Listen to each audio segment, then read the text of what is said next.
자, 이제 우리 마태복음 시간입니다. 마태복음 잠깐만요. 2시간째네. 2시간 18장 2시간째입니다. 두 번째 시간 마태복음 18장 1절에서 5절까지 우리가 지난 시간에 천국에서 큰 자가 있느냐 없느냐 뭐 있을 수 있기도 하고 또 없기도 했다. 그 차이가 뭐냐라고 하는 거 여러분들에게 말씀을 드렸고요. 오늘은 두 번째로 그 신앙 점수는 어떻게 채점할까라고 하는 것이고요. 오늘 이 시간에는 그 채점하는 기준을 여러분들에게 말씀을 드릴 것입니다. 세 단계가 있다라고 하는 거. 그리고 나서 이제 다음 시간에는 그 점수를 가지고 그 점수를 어떻게 매길 것인가, 어떠한 신앙이 10점이고 20점이고 어떤 신앙이 100점짜리 신앙이 될까라고 하는 그런 내용이 뭐 정확하지는 않지만 제게 주신 하나님의 은혜대로 한번 좀 분류를 해볼까 합니다. 오늘은 신앙 점수를 어떻게 채점할 것인가라고 하는 것입니다. 마태 18장 1절로 5절까지입니다. 우리 같이 봉독합니다. 그때 제자들이 예수께 나와 가로되 천국에서는 누가 크니까? 예수께서 한 어린아이를 불러 저희 가운데 세우시고 가라사대 진실로 너희에게 이르노니 너희가 돌이켜 이 어린아이들과 같이 되지 아니하면 결단코 천국에 들어가지 못하리라. 그러므로 누구든지 이 어린아이와 같이 자기를 낮추는 그이가 천국에서 큰 자니라. 또 누구든지 내 이름으로 이런 어린아이 하나를 영접하면 곧 나를 영접함이니. 아멘. 오늘 이 말씀을 가지고 우리가 지난 시간에는 천국에서 큰 자, 작은 자, 큰 자가 있냐, 작은 자가 있냐, 뭐, 면류관을 통해서도 여러분들에게 한번 말씀을 드린 거 있습니다. 천국에는 5가지 종류의 면류관이 있더라. 뭐, 그런 내용이었습니다. 그리고 오늘은 그 신앙 점수를 채점을 하는데 어떻게 채점을 할까라고 하는 것입니다. 그래서, 신앙 점수는 3가지다라고 제가 말씀을 드렸습니다. 첫째는 성령의 9가지 열매를 맺는 교회가 신앙 점수가 높겠다. 그러겠죠. 그러나 성령의 9가지 열매보다도 특별히 이 믿음과 소망과 사랑, 그 중에 제일이 사랑이다 그랬는데 성령의 9가지 열매보다도 그 중에서 믿음과 소망과 사랑의 열매가 풍성한 교회가 더 높은 점수를 받게 될 것이다 라고 하는 것입니다. 그러나 성령의 9가지 열매가 있고 믿음과 소망, 그 중에서도 믿음, 소망, 사랑의 열매가 풍성함에도 불구하고 가장 큰 점수를 받을 수 있는 교회가 뭐냐? 말씀의 열매가 있는 교회다. 그렇습니다. 그래서 뭐 다른 거는 여러분들에게 말씀을 드리지 않겠습니다. 그래서 가장 좋은 점수를 받는 게 뭐냐? 마지막으로 말씀드리는 말씀의 열매가 풍성한 교회다. 그 다음에 두 번째로 2위 1위가 말씀의 열매다 그러면 2위는 누구냐? 믿음, 소망, 사랑이 풍성한 은혜의 그런 성도다. 그 다음에 3위는 누구냐? 성령의 9가지 열매를 맺는 성도다 라고 말씀을 드릴 수 있습니다. 여러분들이 혹시 성령의 9가지 열매를 풍성하게 맺는 교회다라는 말씀을 무지하게 많이 들었을 것입니다. 그리고 믿음과 소망, 사랑이 풍성한 교회도 조금은 여러분들이 말씀을 들었을 수도 있습니다. 그러나 세 번째는 아마 거의 말씀 설명을 설교에서도 설명 듣지 못했을 가능성이 매우 큽니다. 그러나 성경 전체적인 내용에서 신앙 점수를 따지자면 바로 1, 2, 3위 이러한 모습으로 뭐랄까 점수가 매겨질 것이다. 제게 주신 은혜입니다. 하나님이 꼭 그렇게 하신다라는 건 아닌데 이거 굉장히 중요한 내용이지만 그러나 좀 어떻게 말할까요? 많이 알려지지 않는 그런 내용이라고 볼 수 있겠습니다. 자, 우리가 두 번째입니다. 오늘 지난 시간 첫 번째고요. 어떤 내용의 신앙이 높은 점수를 얻을 수 있을까라고 하는 것이죠. 자, 그러면 어떤 것이 10점짜리고 어떤 충성이 20점짜리고 그래서 어떤 충성이 드디어 100점에 이르게 되는 그런 충성된 신앙인지를 구분할 수 있어야 되겠죠. 그런데 아쉽게도 인간은 절대로 이걸 알아낼 수 없습니다. 이건 하나님의 권한이기 때문에 그렇습니다.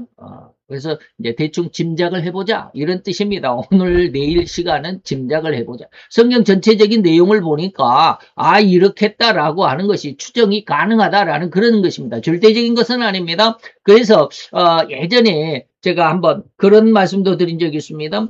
네, 하나님이 과연 인간에게 그 영원한 천국과 영원한 지옥이라고 하는 곳이 있는데 마지막 이제 백보자 대심판이 최종 대심판에서 영원한 천국 가고 영원한 지옥을 간다. 그러면 영원한 지옥은 그냥 영원히 지옥일까? 우리는 거기에서 더 이상 설명이 없잖아요. 성경에는 더 이상 설명이 없습니다. 그러나 성경 전체적인 내용을 이렇게 살펴보니까 거기에 대해서 영원한 지옥에 대해서도 하나님이 하실 말씀이 있기는 있는데 아직은 감춰두셨다라고 추정할 만한 내용들을 여러분들에게 한번 말씀을 드린 적이 있습니다. 아주 재밌는 말씀이었는데 여러분들이 기억이 나실지 모르겠습니다. 그래서 저도 한 몇 달 전에 했는 줄 알고 쭉 한번 찾아봤더니 벌써 2년 됐더라고요.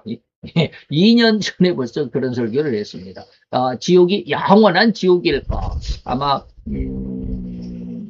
오늘 이 시간의 강의가 몇 강의째인지는 모르겠습니다. 오늘 이 시간이 아마 몇 강이야? 몇 강인지 얼른 못 찾겠네요. 좌우지간 한 120강 정도인가 아마 그 설교를 했을 것 같아요. 한 2년쯤 전에 그 설교를 했습니다. 지옥이 과연 영원한 지옥일까? 아니면 그 언젠가 영원한 시간이라고 하지만 그 언젠가 끝에는 그 지옥도 하나님이 용서를 하실까? 뭐 그런 내용. 이걸 의문시하는 사람들도 있습니다. 천국에 들어가면 다행인데 영원히 천국이니까 다행인데 지옥에 가면 영원히 지옥일까? 뭐 이런 거 있잖아요. 그런 것이기 때문에 그러나 그것에 대해서는 성경이 기록하지 않았습니다. 다시 말하면 그건 하나님의 권한이다. 그러니까 우리가 굳이 이렇다 저렇다라고 단정 지을 수는 없다. 그러지만 오늘 이 말씀도 그렇습니다.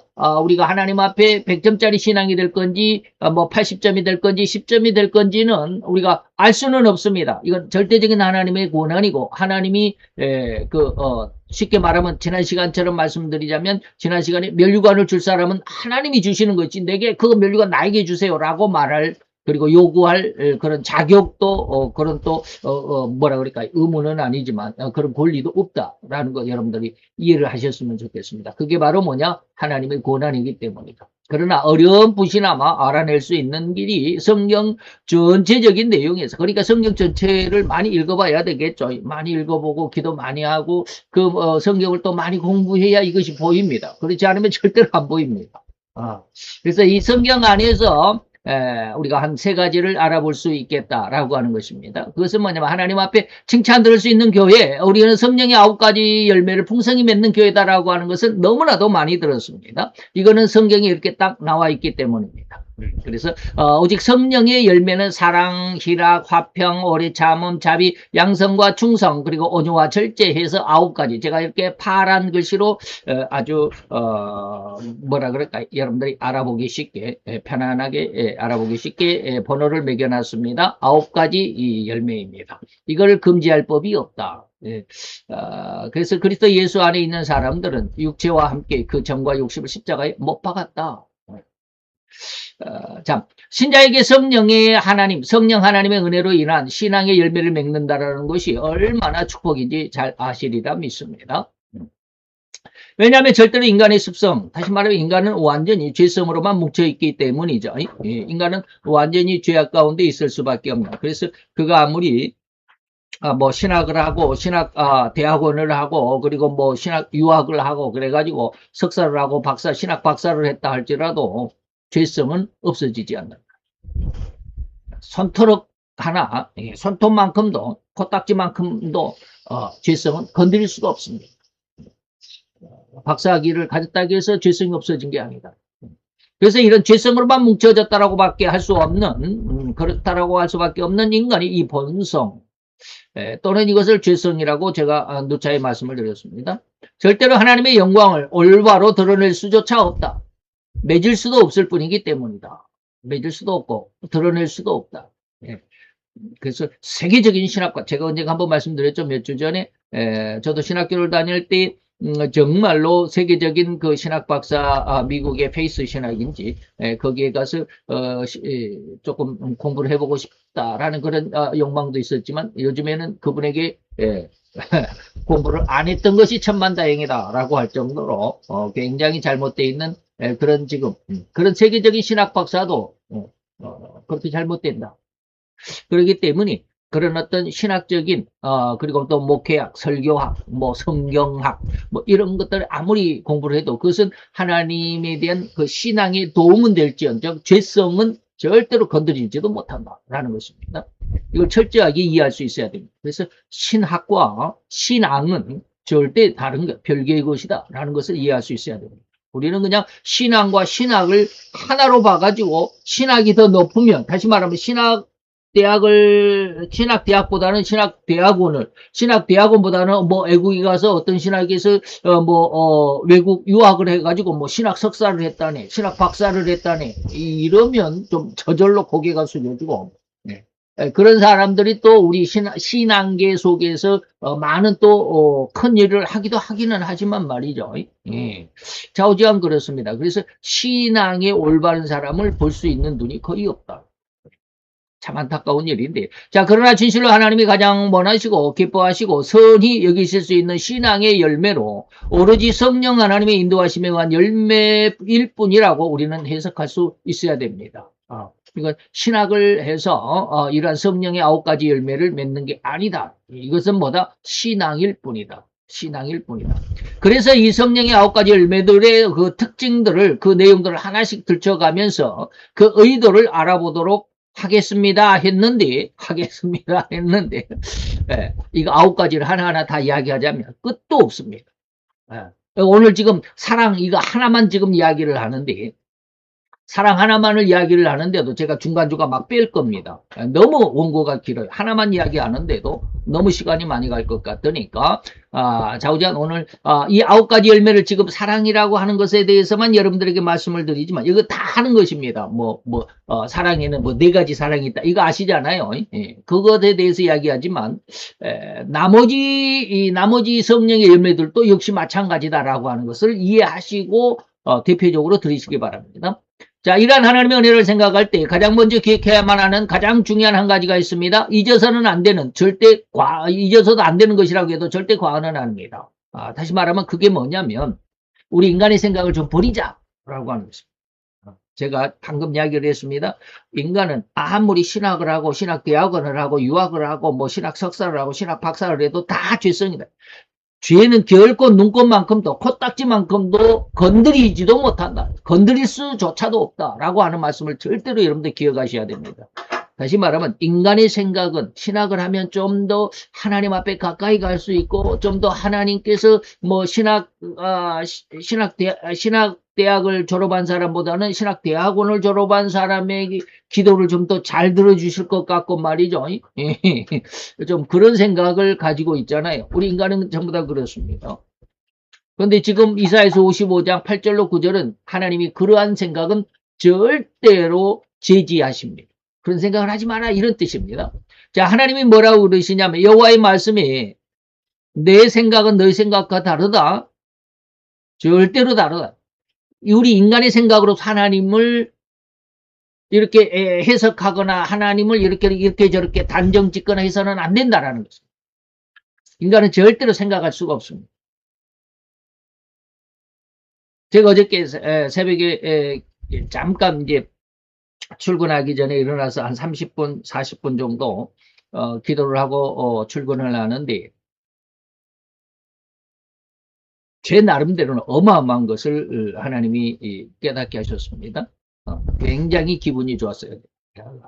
이런 것을 이렇게 쉬운 것을 그래서 이제 요한복음이 예수님이 15장 7절인가요? 그랬습니다. 15장 7절 말고요. 그랬습니다. 내 말이 너희 안에 너희가 내 안에 있으면 너희가 무엇이든지 원하는 대로 구하라 그리하면 이루리라. 그 말씀에 대해서 내 말이 너희 안에 있고 네가 내 안에 있으면 갑자기 느껴지는 게 하나님 안에 예수님 안에 내가 있다라는 게 확 느껴지는 거예요. 이걸 이렇게 몰랐나? 여러분들 한번 생각해 보세요. 예수님이 지금 여러분 각자 개인에게 네가 내 안에 있어야 돼 라고 한다면 여러분들이 자신 있게 내가 예수님 안에 있습니다 라고 대답할 수 있겠습니까? 그걸 어떻게 이야기를 하겠냔 말이에요. 그냥 믿음으로? 아니에요. 믿음으로 말고 확실한 증거를 대라 이거예요. 아니 그렇게 이론적으로 생각적으로 하지 마세요. 아니 남도 뛰고 사도 있어. 그걸 하나님이 알게 하셨어. 네가 이렇게 그냥 기도하는데 갑자기 그 말씀에서 네가 내 안에 있다라는 말씀을 확 알게 하시는데 성경 전체가 다 그것을 증명하는 거예요.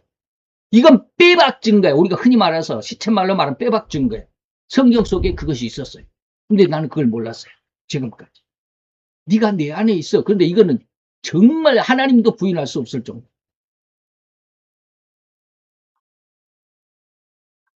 그래서 어제 너무나 기분이 좋았어요. 금요일 날부터 그랬어요. 금요일 날, 토요일 이틀 동안.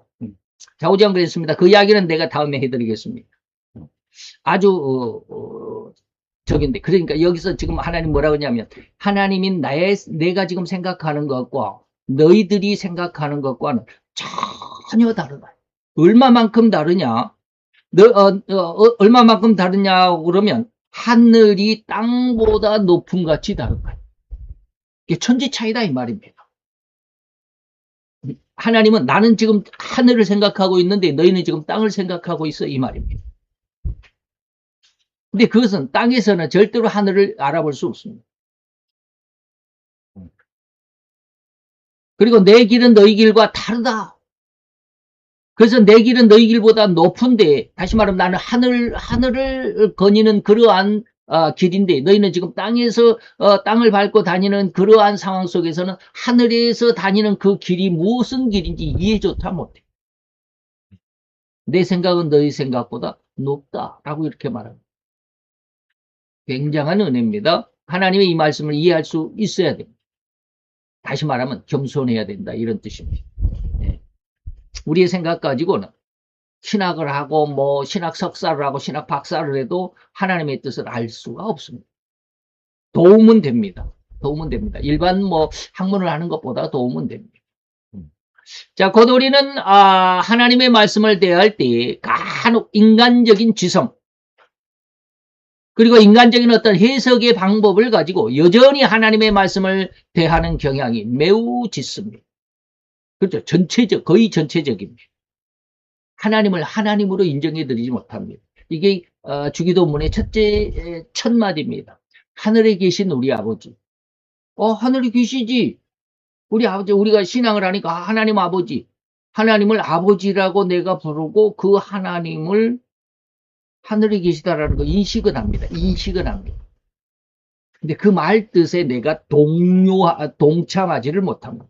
이 말씀을 여러분들이 구분이 돼야 됩니다. 제가 지금 하는 말이. 자, 그래서 절대로 우리는 잘못된 믿음이나 해석을 갖는 아주 불미스러운 결과를 얻게도 됩니다. 이 극단적인 상황을 이걸 이단이나 사입이라고 그럽니다.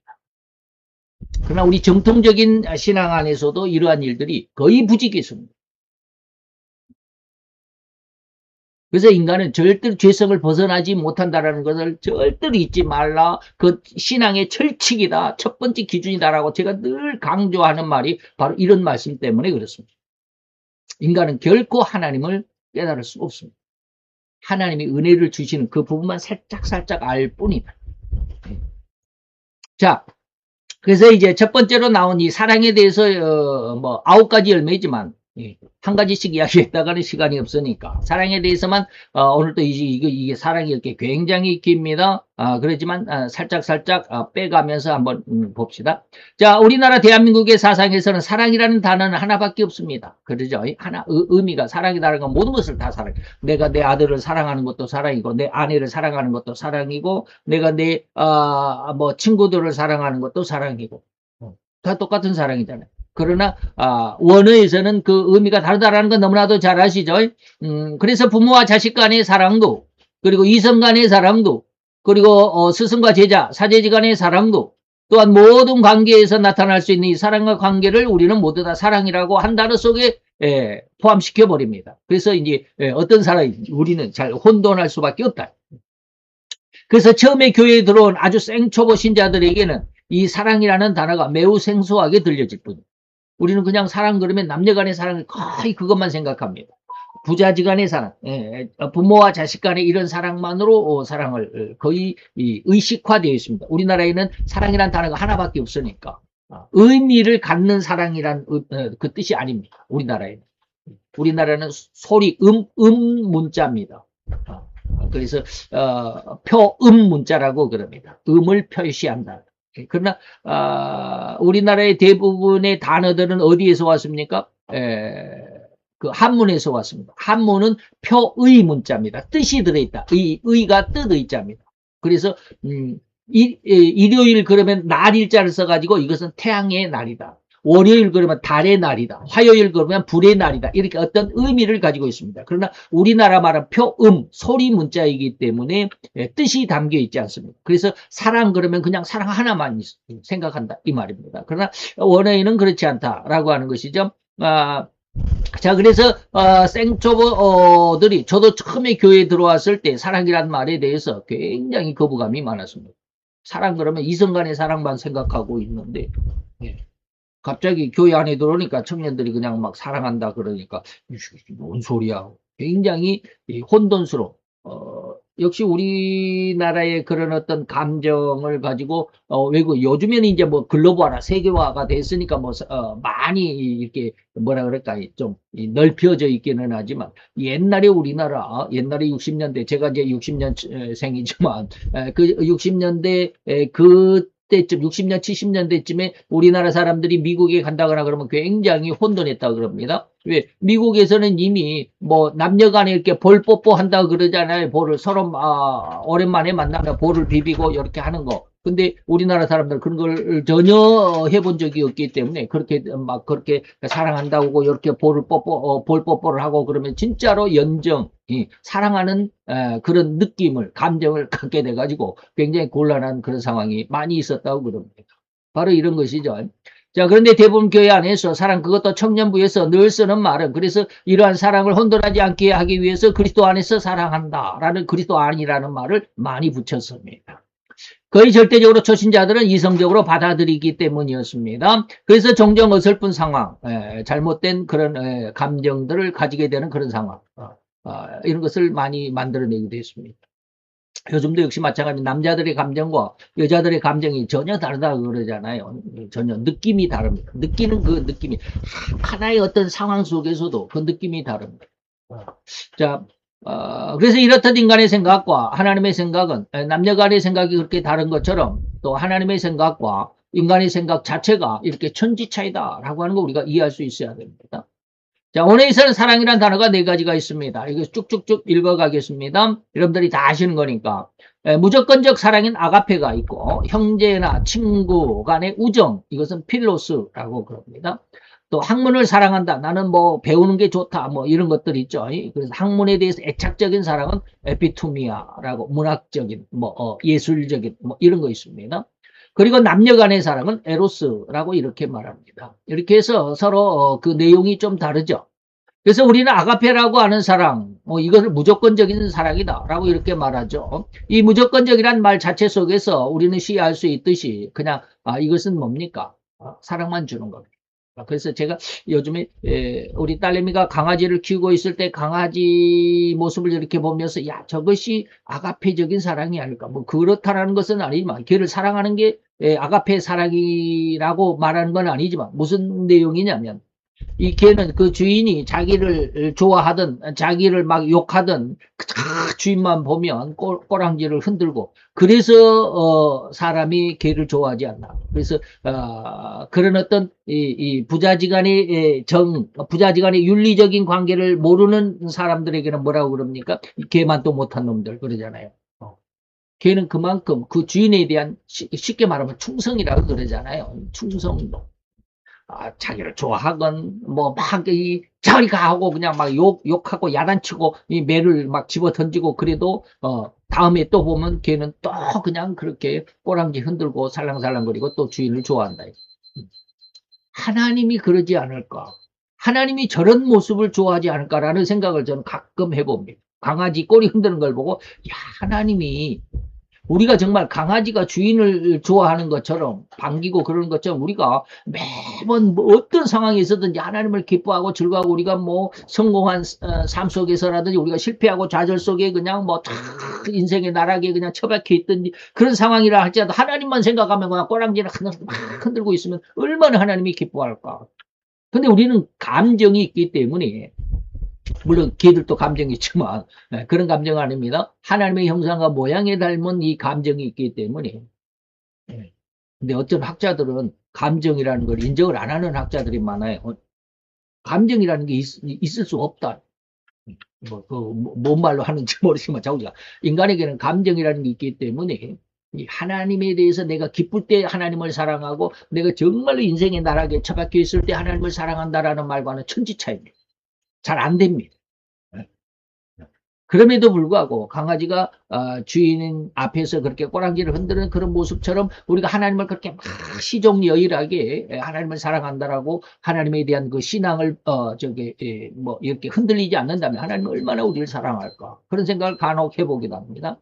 어쨌든 이 앞에서 하나님의 사랑을 언급할 때 하나님께서 가장 극렬하게 대항하고 극악할 정도로 하나님의 백성들을 잔혹하게 학살하고 또는 핍박한 자들까지라도 하나님은 사랑한다라는 의미를 설명해 드린 바가 있습니다. 여러분들 잘 기억하시겠죠? 저에게도 그런 말씀 하셨다라고 그랬습니다. 그것처럼 상대가 나에게 어떻게 대하든지 그 내용이나 여부에는 전혀 관계도 없고 상관도 하지 않고 그 상대를 사랑하는, 무조건 사랑하는 그런 마음이 진짜 사랑이다. 이것이 바로 무조건적 사랑이다. 이러한 사랑을 가진 자가 바로 진정 하나님을 닮은 자다.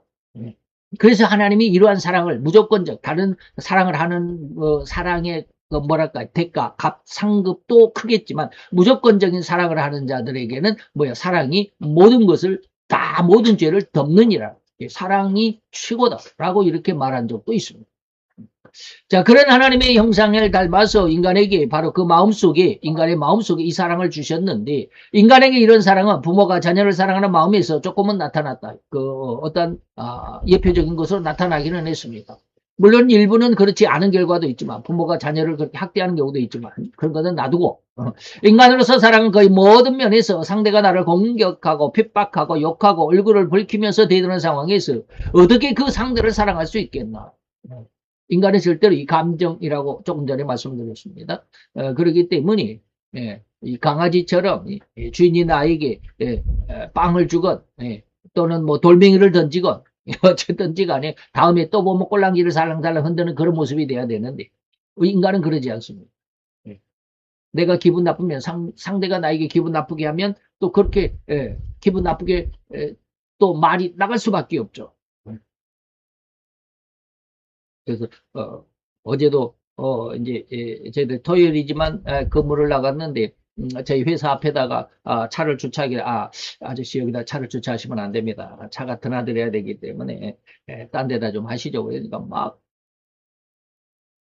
아니 뭐 다 되라고 그러는데 뭐 길인데 뭘 그래도 우리 회사 앞이니까 이렇게 차가 드나들어야 되는데 방해가 되지 않습니까? 이쪽이 이렇게 돌아가면 되죠. 아니 그렇게 돌아가면 어떻게 되겠습니까? 뭐 나잖아요.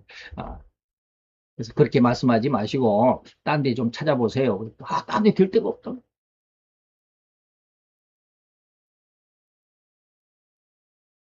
그러면서 그냥 막 화를 내면서 차를 빼기는 하는데 제가 가는 모습 뒷모습을 가만히 봤어요. 동네를 한 바퀴 핑 도는데 뭐 토요일이니까 아침에 벌떡 와갖고 그냥 온통 다 주차를 해놓으니까 주차할 공간이 있어야지. 그래서 저쪽으로 삥 돌아가길래 그 앞으로 돌아오는 길에 골목에서 이제 저쪽으로 돌아올 건데 이쪽 골목에서 이렇게 가만히 기다리고 있었어. 그랬더니 삥 돌아서 그리 오더라고. 그래서 내가 손짓을 했어. 이쪽으로 오세요. 소리 안 들리지만 이쪽으로 오시라고. 그래가지고 거기에 내가 다른 집 앞에 그를 치워주고 거기다가 대라고. 여기다 대세요. 그랬더니 우리 사무실 앞에서 차를 뺄 때는 막 욕하고 뭐 그러면서 가더니 내가 이쪽으로 차를 대셔오겠다 자리를 마련해 주니까 감사합니다. 정말 그때는 화가 나죠. 상대방이 그러면 화가 나죠. 나도 그냥 욕하고 싶지만 그럴 수도 없잖아요. 당장 그렇습니다. 우리는 인간이 감정을 가지고 있기 때문에 그런 감정이 쉽게 말하면 무조건적 사랑의 은혜를 받은 사람은 절대로 거기에 화가 안 납니다. 어제 저같이 화가 안 납니다. 화 자체가 없습니다. 무조건적인 사랑의 은혜를 받은 사람은 자기에게 그런 피해를 주는 것도 아니지만 어제 같은 상황은 나에게 피해를 주는 사람조차도 미워하는 마음이 없다고 그래. 저희 스승 목사님의 설교 속에는. 그 사람도 난 사랑한다. 그런데, 이야, 저런 사랑을 어떻게 할 수 있을까? 우리는 그런 사랑할 수가 없죠. 같이 멱살을 부여잡고 얼굴을 붉히고 얼굴에 핏대를 세우면서 두 주먹을 불끈쥐고 곧 죽일 듯이 대들어야 상대의 기가 죽을 것이 아니겠나. 이렇게 생각하잖아요. 이것이 바로 인간의 습성입니다. 다시 말하면 죄성일 뿐. 그것이 바로 우리는 흔히 말하는 혈기와 분노다. 무조건적인 이 아가페의 사랑이 담겨 있어야만 하는 성부 하나님의 형상인 우리 마음이 이토록 흉악하게 변질되어 버린 이 죄성만 가득 담기게 된다. 사랑이 우리 마음속에 가득 담겨 있어야 되고 무조건 사랑할 수 있어야 되는데 우리는 사랑이 안 된다. 이게 바로 죄성이다. 그러나 인간의 사랑을 닮은 그 성령 하나님의 은혜로 말미암아서 사랑의 은혜를 받은 성도는 분명히 이렇듯 하나님의 아가페적인 사랑을 실천할 수 있습니다. 그래서 저도 가끔 가다가 이렇게 은혜를 받으려고 하는데 잘 안 될 때가 있어요. 그럴 때, 야, 도대체 하나님은 왜 이렇게 인간이 할 수 없는 것을 이렇게 요구하는 거야? 라고 막 투덜댈 때도 있습니다. 성경을, 로마서를 공부하면서 많이 그런 느낌을 많이 받았습니다. 그때 하나님이 한 두세 번 그런 이야기 했습니다. 너희 스승을 봐라. 야, 스승 목사님이, 스승이 그런 설교 속에서 그런 말을, 아까 말씀을 드렸습니다. 그 사람도 사랑한다. 한때는 그 엄마하고 딸이 와가지고 교회 와가지고 엄마는 내가 저 목사하고 어느 호텔에 가서 잤다. 그러니까 딸은 옆에서 그 맞다 우리 엄마가 저 목사하고 호텔 갔다 왔어요. 뭐 이렇게 이야기한 그 부녀가 뻔뻔하게 그런 이야기도 했대요. 그래도 그 우리 목사님은 저렇게 말하는 저 부녀의 마음이 얼마나 안타까운가. 돈이 좀 필요한가 보다. 나에게 그렇게 협박해가지고 돈이나 좀 뜯어내려고 그런가 보다. 그러면서 그 부녀도 사랑해서 보낸다. 야, 나 같으면 못 그럴 것 같아요. 어제 같은 것은 뭐 그런 상황도 아니지만 마음속에 화가 나는데 억지로 참고 그냥 좋은 말로 딴 데 가서 좀 알아보세요. 라고 이렇게 이야기를 했지만 저희 스승 목사님 같은 경우에는 아마 그런 데는 그런 마음조차도 없을 겁니다. 그래야 됩니다. 이게 바로 아가페 사랑의 실천이에요. 이는 변할 수도 부인할 수도 없는 가장 정확하고 확실한 은혜인데 바로 이렇게 교회와 온 성도들에게 사랑을 쏟는 이 인생을 살아간 성도에게 하나님은 그 열매를 보아서 칭찬과 상급을 주실 것이다. 이런 사랑을 실천하는 성도는 절대로 자기 영광, 자기 자랑을 하지 않습니다. 그러겠죠? 누가 알아주지 않는 것에 대한 것은 누가 알아주지 않는다고 해가지고 신경조차 않습니다. 왜 나를 안 알아주나 하고 자기 PR 시대다. 요즘에는 막 그러는데 신경을 쓰지도 않고 쓰이지도 않는 그런 성품이 바로 아가페의 사랑을 가진 사람입니다. 사랑 외에 다른 성령의 8개, 이제 9가지 중에서 다른 8개 이 모든 것이 적용된다는 것 처음에 말씀을 드렸습니다. 두 번째로 넘어갑시다. 두 번째는 뭐냐면 믿음과 소망과 사랑이 풍성한 열매. 성령의 9가지 열매보다도 그 중에서도 특별하게 이 3가지의 열매를 맺는 이러한 성도, 이러한 교회를 하나님이 더 높은 점수를 준다. 이런 뜻입니다. 둘째는 믿음과 소망과 사랑의 열매를 풍성하게 맺는 그런 또 충성의 신앙입니다. 즉 성령의 9가지 열매 중에서도 가장 귀하고 가장 아름다운 성령의 열매를 3가지라고 하죠. 믿음과 소망과 사랑이라는 것입니다. 그래서 믿음과 소망과 사랑, 그 중에서도 뭐 사랑이 제일이다. 그런데 거기까지 가지 마, 요 뒤에까지 가지 말고 성령의 9가지 열매 중에서도 더 높은 점수가 뭐냐? 믿음의 열매, 소망의 열매, 사랑의 열매를 맺는 자다. 갈라디아 교회에서 이렇게 이야기합니다. 갈라디아 교회는 이제 성령의 9가지 열매죠. 아까 말씀은 뭡니까? 갈라디아서입니다. 어디 있습니까? 갈라디아서 5장이죠. 그래서 갈라디아 교회 하는 말씀이고요. 여기에서는 이제 고린도전서에서는 고린도 교회에 대한 이야기입니다. 너희 교회는 믿음과 소망과 사랑이 풍성하다. 이런 뜻입니다. 그래서 하나님께 칭찬을 들을 수 있던 교회가 갈라디아서 교회는 성령의 9가지 열매다. 그런 교회, 그런 성도들이라고 한다면 그보다도 더 높은 점수를 얻을 수 있는 신앙의 모습은 뭐냐? 믿음, 소망, 사랑의 열매가 풍성한데 고린도 교회에서 이렇게 이야기를 했는데 이 교회라기보다는 데살로니가 교회에다가 이렇게 이야기를 합니다. 데살로니가 전서 후서 다 똑같이 이 말씀이 들어 있습니다. 1장에 보니까 3절에 보니까 너희의 믿음에는 역사가 있다. 믿음에는 반드시 그 무엇인가 믿은 대로 믿음은 뭐야? 바라는 것들이 뭐다? 실상이다. 실상이다. 그 다음에 이제 사랑에는 반드시 수고가 있다. 사랑은 내 아들 내 딸을 내가 낳았다면 그 아들과 딸을 사랑하기 때문에 이 수고도 아끼지 않습니다. 그 다음에 소망에는 반드시 그 소망이 있기 때문에 어려움도 참고 인내할 수 있어야 됩니다. 소망이 내일 곧바로 이루어지는 것이 아니기 때문에 그렇습니다. 인내하고 참고 인내할 수 있어야 됩니다. 바로 이것이 믿음과 소망과 사랑에 대한 열매를 확증할 수 있는 결과입니다. 믿음에는 역사가 있어야 되고요. 사랑에는 수고가 있어야 되고요. 소망에는 인내함이 있어야 됩니다. 그 데살로니가 교회는 이렇듯 세 가지 성령의 열매가 풍성하도록 열심과 충성을 다한 교회였다라고 할 수 있습니다. 데살로니가 교회와 신자들에게는 믿음에는 반드시 역사로서 그 열매를 나타냈다라고 할 수 있습니다. 믿음대로 된다라는 주님의 말씀대로 믿음에는 반드시 그 믿음대로의 역사가 나타나야 된다는 것입니다. 즉 말로만 믿음을 떠벌리는 것이 아닙니다. 믿음 그대로 현실에서 그 믿음의 열매가 실현되어야 한다는 것으로 데살로니가 교회와 그 교인들은 그렇게 역사를 이루어 왔던 그런 신앙을 이루어냈던 교회, 그런 성도였다라고 말하는 것입니다. 그리고 사랑에는 절대로 수고가 있어야만 합니다. 수고하지도 않으면서 사랑한다는 말은 그저 사탕발림일 뿐입니다. 부모가 아이를 사랑하기 때문에 변이 묻은 똥이 묻은 똥기저귀도 아주 그냥 더럽다고 생각하지 않고 그냥 척척 빨아내죠. 요즘에는 뭐 천기저귀를 안 쓰니까 뭐 그러지 않지만 전부 다 뭐 일회용 기저귀를 쓰니까 뭐 기저귀 빠는 것도 없지만 말이죠. 예전에는 그랬습니다. 저도, 우리 아이들 키울 때, 저희 집사람이 전부 다 천기저귀 쓰기는 했어요. 어쨌든지 그렇습니다. 그래서 그런 천기저귀를 쓸 때 손으로 빨기도 하는 그런 수고를 아끼지 않는 것은 뭡니까? 내 자녀를 사랑하기 때문에 그렇습니다. 마지막으로 소망입니다. 소망을 가진 자는 절대로 뭐 해야 된다? 인내해야 된다. 라는 것입니다. 우리 신자에게는 천국에 대한 소망이 있다라고 할 수 있습니다. 그리고 하나님이 약속하신 그 말씀에 대한 소망이 있기 때문에 우리가 힘들고 어려운 인생을 살아가도 참고 인내하는 것입니다.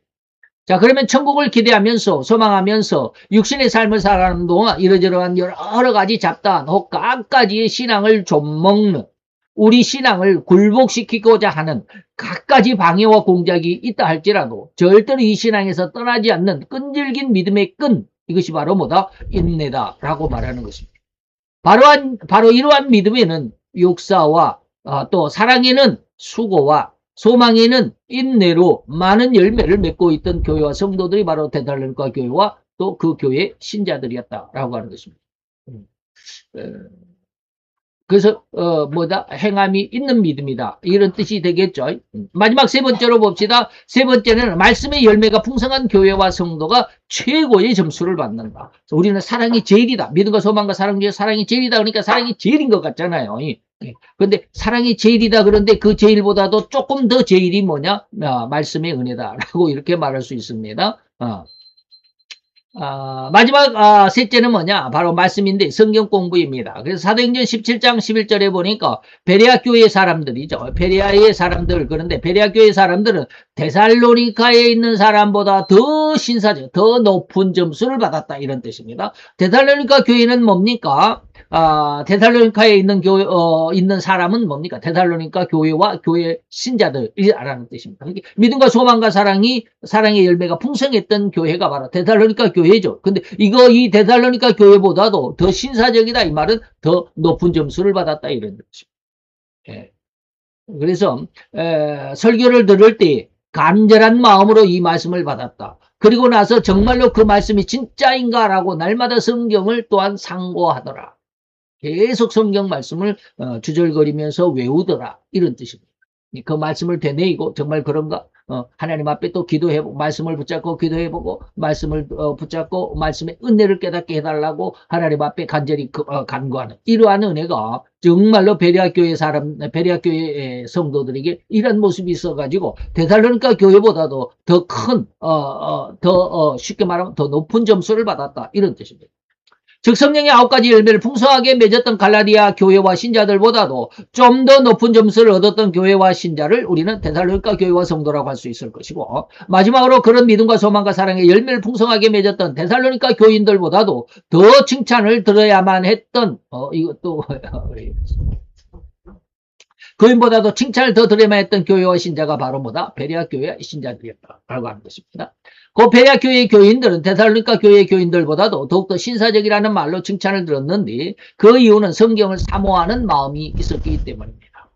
이러한 의미는 나사로의 여동생 마르다와 마리아의 관계 속에서도 예수님이 직접 진단에 결정해 주신, 결정해 주신 내용입니다. 누가복음 10장에 보면 나사로의 여동생이 둘이죠. 마르다하고 마리아라고 하는 두 여동생이 있는데, 마르다는 예수님과 예수님의 제자들, 그러면 제자들이 12명, 예수님 하면 13명, 그리고 자기 두 동생과 오빠가 있으니까 3명을 더하면 16명, 16명의 점심 식사를 지금 하느라고 정신없습니다. 지금. 그런데 마리아는 그 부엌에 있지 않았습니다. 바로 그때입니다. 주께서 대답하여, 다시 말하면 마르다가 그렇게 바빠 죽겠는데 마리아는 지금 부엌에 들어오지도 않고 예수님과 지금 쑥덕거리고 있다 이 말입니다. 그래서 예수님 제발 내 동생 마리아를 시켜가지고 마리아에게 나 좀 도와달라고 그렇게 하세요. 지금 예수님 앞에 지금 노닥거리고 있잖아요. 지금 그러니까 그렇게 말하니까 주께서 대답했습니다. 마르다야 마르다야, 너는 많은 일로 염려하고 근심한다. 사랑이라는 뜻입니다. 많은 일로 염려한다. 사랑에 수고가 있는데 그 수고에 많은 염려가 있고 생각이 많죠. 아이고 힘들어 죽겠네 하면서도 해야 되잖아요. 그런 근심과 염려가 있지만 이 말입니다. 마르다야 마르다야, 너는 지금 사랑의 열매가 풍성하지만, 그러나 몇 가지만 하든지 혹 한 가지만이라도 족하다. 마리아는 그 여러 가지 일 중에 이 좋은 편을 택했다. 많은 일들이 있지만, 사랑도 있고 성령의 9가지 열매 중에서 많이 있지만 마리아는 그 중에 더 좋은 것을 택했다라고 말합니다. 더 좋은 것이 뭘까? 지금 마리아는 뭐하고 있냐? 예수님과 지금 노닥거리고 있다라고 제가 말씀을 드렸지만, 예수님의 무릎 앞에 앉아가지고 지금 천국에 대한 이야기를 듣고 있습니다. 성경 해석을, 쉽게 말하면 개인 교습을 받고 있습니다. 엄청난 일입니다. 그래서 사랑의 수고보다도, 많은 일로 염려하고 근심하는 사랑의 수고보다도 더 좋은 것을, 마리아는 더 좋은 편을 택했다라고 했는데, 더 좋은 것은 뭐냐면 천국에 대해서, 예수님의 비밀에 대해서, 복음에 대해서 알고자 하는, 다시 말하면 성경을 공부하는 것이 더 좋다. 이건 결코 빼앗길 수 없는 거야 라고 말하는 거야. 고더니 마르다는 예수님과 제자들 12명의 식사를 준비하느라고 너무나도 분주하고 바쁜 일손을 올리고 있었습니다. 그런데 그와는 달리 동생 마리아는 예수님과 대화하고 있었습니다. 무슨 대화를 하고 있었겠습니까? 시쳇말로 노닥거리고 있었겠습니까? 농담이나 짓거리고 있었겠는가 이 말입니다. 만약에 그러했다라고 한다면 예수님께서 이런 말씀을 할 수가 없었을 것입니다. 노닥거리고 지금 음담패설이나 하고 시시껄렁한 지나가는 어떠한 장난스러운 말이나 하고 그랬다고 한다면 예수님이 너보다 더 좋은 편을 택했다라고 이렇게 말하지 않았을 것이다 이 말입니다. 지금 예수님이 이렇게 말할 수 있었다. 이 좋은 편을 택했다라고 말할 수 있을 만큼 굉장한 의미를 갖는 그러한 대화를 하고 있다 이 말입니다. 그런데 예수님의 대답은 놀랍습니다. 마르다의 식사 준비로 분주하고 바쁜 일손보다 마리아가 더 좋은 편을 택했다라는 것이라고 이렇게 말씀하신 이유는, 지금 마리아는 천국에 대한 소망과 천국의 비밀에 대해서 이리저리 질문하고 그 예수님께 해답을 듣고 있었다라고 해야만 할 것입니다. 굉장히 중요한 일을 하고 있다 이런 뜻입니다. 즉 지금 예수님은 마르다의 사랑의 수고보다도 마리아의 성경 사랑이 더 좋은 것이라고 진단을 내려주셨음을 우리는 착안할 수 있어야 합니다. 많은 성령의 열매 중에서 믿음과 소망과 사랑이 가장 좋은 것이라고 할 수는 있지만, 그 중에서도 으뜸이 사랑이라고 할 수 있지만, 그러나 그 사랑보다도 더 좋은 것은 성경 사랑이다라고 말하는 것입니다. 자, 이쯤 하면 하나님의 나라 천국에서 가장 큰 상급을 받을 사람은 어떤 의미, 어떤 종류의, 어떤 내용으로 육신의 삶을 살아건 간에 육신의 삶을 살았을지라도 조금은 진단할 수 있을 것입니다. 인간의 생각으로 좀 진단이 되지 않겠냐 이 말입니다. 하나님의 백성, 곧 믿음을 가진 성도로서 하나님의 백성으로서 어떤 삶을 살아가야 할 것인지 여러분들이 이제 결단하셔야 됩니다. 이건 먼 미래 상황이 아닙니다. 그래서 제가 처음 시작하면서 그런 말씀을 드렸습니다. 하나님께서 제게 말씀에 깨닫는 것을 그 성경 말씀을 통해서 알게 하셨다. 너희가 내 안에, 내가 너 안에 있대. 예수님이 네가 내 안에 있다. 이것이 그러면서 이것이 증거다라고 주신 말씀이 있었습니다. 깜짝 놀라면서 너무너무 좋았습니다.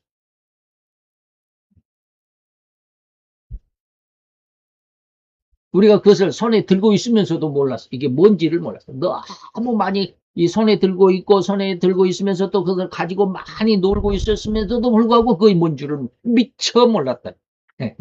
나중에 한번 말씀을 드리도록 하겠습니다. 자, 이에 대한 조금 더 자세한 설명을 다음 시간을 통해 이제 어떤 것이 10점일까, 20점일까 이것입니다. 다시 말하면 이런 지금 세 가지에 대해서 여러분들에게 말씀을 드렸습니다. 성령의 9가지 열매를 맺는, 그 다음에 그 중에서도 특별히 세 가지 독특한 믿음과 소망과 사랑의 열매를, 그러나 그 중에 그보다도 더 좋은 것은 성경을 살아가는 마음이다. 근데 이러한 것이 신앙이 세 가지가 있더라. 다음 시간에 아주 중요합니다. 성령에 의해서 이러한 은혜를 가진 사람이 있고요. 악령에 의해서는 성령은 안 되겠죠. 이런 은혜가 없겠죠. 그러나 감정에 의한 신앙은 거의 태반입니다. 이런 내용들을 다음 시간에 한번 말씀을 한번 나눠보고자 합니다. 오늘 이 시간 귀한 하나님의 성령의 은혜 속에서 주신 이 말씀을 잘 기억을 하시고 여러분들이 성경을 다 사모하는 그러한 심령들로 좀 변화받았으면 좋겠습니다. 성경을 많이 읽어야 됩니다. 그 말씀을 중심으로 기도도 많이 해야 됩니다. 축원을 드리고 또 권면을 드리면서 기도합시다. 할렐루야. 주님, 오늘도 여호와의 귀한 은혜 온종일 감사드리나이다. 주의 영광 가운데서 오늘 우리의 삶이 정말 하나님께서 원하시며 기뻐하시고 선하게 아버님이 여기실 만한 신앙인지 다시 한번 점검해 보고자 하는 아버님의 그런 시간을 가졌나이다. 진실로 우리가 어떻게 하나님을 사랑했고 어떤 방법으로, 어떤 모습으로, 어떤 마음으로 하나님을 사랑했는지 다시 한번 점검하는 귀한 시간, 우리가 진정 성령의 은혜로 말미암아서 하나님 앞에 있게 되기를, 하나님을 사랑하기를, 하나님을 더욱더 기뻐하며 영광 돌려드리기를 원하는 진정한 참신앙의 모습으로 나타나기를 원합니다. 하나님 역사하시고 은혜를 도와여 주셔서 주의 성령의 역사가 나로 하여금 결코 하나님의 전전에서 떨어지지 않고 좌우로 치우치지 않고 곁길로 흔들리지 않도록 하나님 우리를 지키시고 인도하시고 보호하신다는 약속으로 풍성케 하여 주시옵소서. 예수 그리스도의 이름으로 감사와 기도드렸사옵나이다. 아멘.